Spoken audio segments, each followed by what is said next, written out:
actually did a Chick Corea record with Lenny White on drums, and he's an amazing player.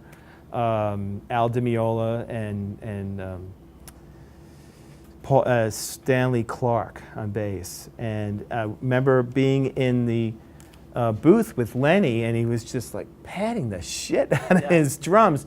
And then the kick drum, we would have like multiple packing blankets, so where you could just about find a spot for the microphone to fit in where all the packing was. So the kick drum had absolutely no ring to it whatsoever. It was just like dead. It was just like thud. So I didn't believe in any of that. I went in and set Keltner up, no packing blankets, no tissue boxes, no nothing. Not that that helped the sounds that you're about to hear.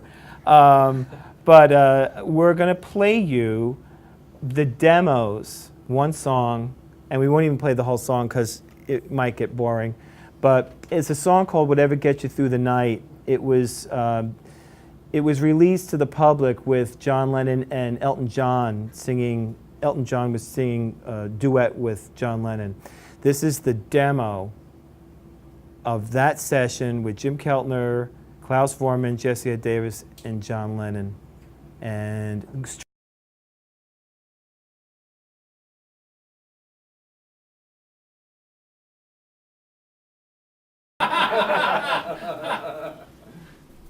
do the intro twice till we really get in the mood, right? 1, 2, 1, 2, 3, 4.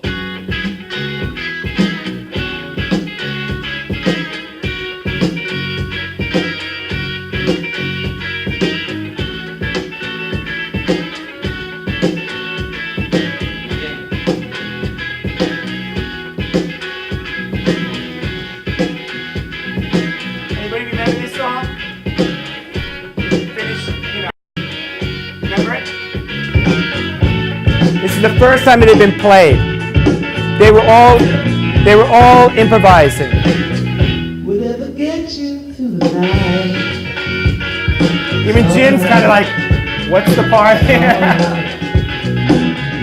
Get your money or your life.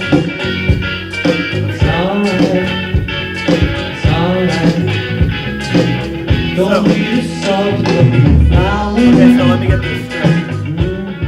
Okay. So that he was sharing something with me back there that I thought was really cool about that. It's like he would just kind of, these are the chords. Yeah. He didn't run the entire track down. He'd kind of play the chords, get the overall look at Jim, and try and get the tempo across to Jim. And then he'd kind of look back at me and go, okay, roll it. Yeah. And I'd hit 2-track, and there it was. And I think there's probably a couple of tracks on here that really have literally never been heard by anybody ever. Because I think There'll be a private. I think we recorded about 10 songs or so. There's about 10 songs on that demo, and I don't think more than maybe 3 or 4 ever made it to the light of day. And I've been scared to ever do anything in case Yoko came crashing down on my world. $1 million lawsuit. I've kept it. No one's ever heard that. Only Ann and Nancy Wilson from Heart have ever heard that. In 35 years, no one's heard that. You're the second. That's group. awesome. The next thing that popped up, I'm going through this discography, and man, 1975 was an exciting year for you. I see Born to Run, Bruce Springsteen, Hotline by Jay Giles Band, Toys in the Attic, Aerosmith, Young Americans, David Bowie. I wanted to start with Boys Born to Run, if you could just tell that story. Right. How? Because he wasn't Bruce yet, right? I mean, well, he had just done Greetings from Asbury Park, and I think Blinded by the Light was on that record, and was pretty big record. I knew who he was, and I was actually in the office when the two producers, John Landau and Mike Appel, came in to Record Plant to book the session. In those days, a lot of clients would come to Record Plant because they'd see on a record that they liked, that it was recorded at Record Plant. It wasn't the times when you would seek out an engineer. You would go to the studio. If it was recorded at Media, it was recorded at Power Station or Electric Lady or Record Plant. You would go to that studio, and we had probably 10 staff engineers. So a lot of clients would just say, well, I want to record at Record Plant, just who do you got? Right. You know, so we weren't at that point where people would come in and ask for an engineer and say, it was the engineer that made this record and that's the engineer that I want. So they would come in the studio, and this particular day, Landau and Appel came in, and the song Born to Run had actually already been recorded by an engineer named Lou LaHave, and that song was pretty much done, but the rest of the album hadn't been recorded yet. And they came in and asked for an engineer. All our engineers were booked, and there was an assistant. I was an assistant. There were about 8 assistants. And we had 4 rooms, and it was very common those days to do 2 albums in a day. You had the room from maybe 9 to 5 or 6, and then the next session would come in. It wasn't. Some people would lock out, but some people would prefer to work just at night. So they'd come in and start 7 and work until 2 or 3 in the morning, you know. And then as an assistant, you had to break that session down, clean out everything from the room, put everything away so that in the morning the assistant could set the morning band back up again and get everything back where they left off the previous day. So because there were 4 rooms, there were 8 of us. And sometimes if one of us was doing a lockout, then one of us didn't have to work, but Record Plant had a great policy. They paid you whether you worked or you didn't work. Wow. So it was a wonderful scenario because you love to work naturally, and when you worked overtime, they paid you time and a half. When you worked Saturdays or Sundays, they paid you double time. This is $2 an hour, though, by the way. Honestly, it's $2 an hour. So it's not like we're making a lot of money, but hey, $4 an hour is really great to work on the weekends. So, Born to Run.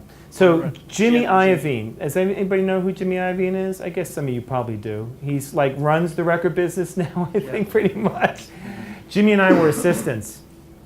And Jimmy had just finished assisting on either it was Walls and Bridges or it was maybe the Rock and Roll album, which I think came after Walls and Bridges. It was the one that Phil Spector had his hand in. And Roy Cicala, who owned Record Plant, had to literally go to Phil's castle in L.A. and get the tapes because he was like waving his gun around and was like wouldn't let anybody near the tapes.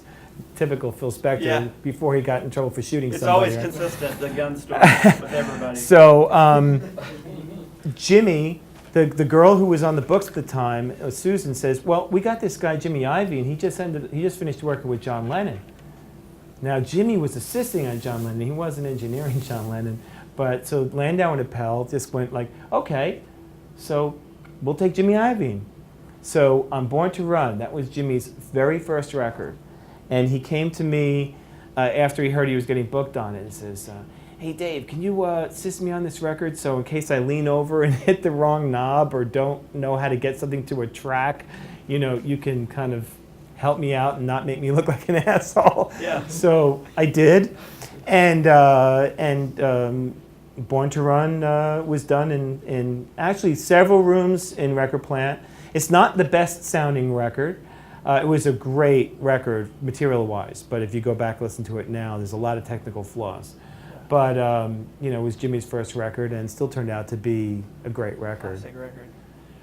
The next thing I want to get into was Dave's had a long-standing career with Aerosmith, and going over his bio, I noticed that he got to catch them at all these great different periods of their career, beginning with Toys in the Attic, which was a really pivotal record for them, Walk This Way and Sweet Emotion. How fast did Toys in the Attic happen?